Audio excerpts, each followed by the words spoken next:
I never believed in ghosts. To me, stories about Kuntilanak, Pokong, or Genderuwo were just tales meant to scare children. However, the incident in the rubber plantation behind my grandmother's house made me think twice. In 2012, I visited my grandmother's house in a small village in Sumatra. Her house was old, made of wood, with a large yard that directly bordered a rubber plantation. On my first night there, I heard a faint laughter coming from the plantation. At first, I thought it was a bird or some nocturnal animal, but as time passed, the sound became clearer. It sounded like a woman laughing, long and echoing. I woke my grandmother and asked her about it, but she just sighed. "Don't mind it, dear. It's just the wind," she said, though her face showed a hint of worry. The following night, I decided to find out the source of the sound myself.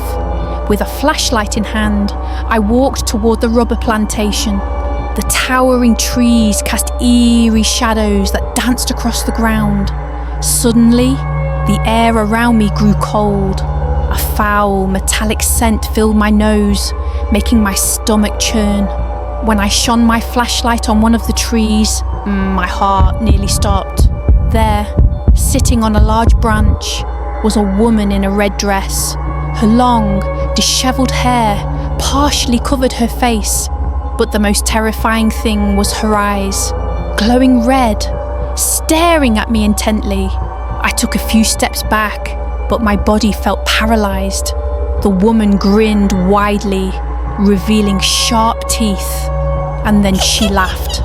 The same laughter I had heard the night before.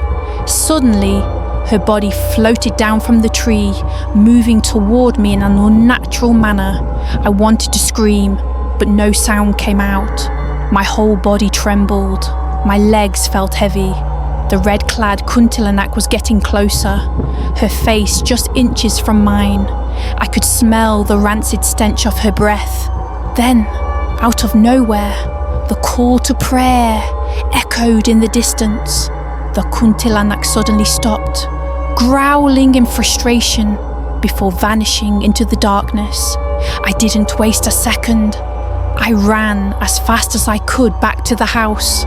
My grandmother looked at me with deep concern. "You saw her, didn't you?" she asked softly. I could only nod, still shaken. She then told me that years ago, a woman had been found brutally murdered in that rubber plantation, wearing a red dress. It was believed that she had been killed, and since then, her spirit had wandered the area.